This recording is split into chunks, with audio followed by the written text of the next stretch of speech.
Let's do a really quick overview of the key features so that you can help train your users more quickly, and then let's get you on your way.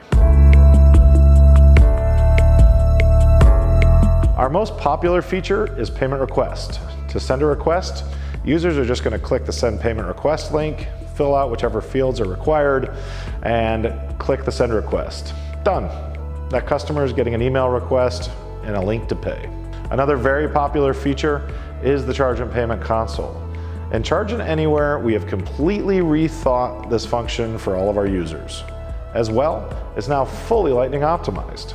We believe it's the easiest way to take payment on the appexchange. So what do you think?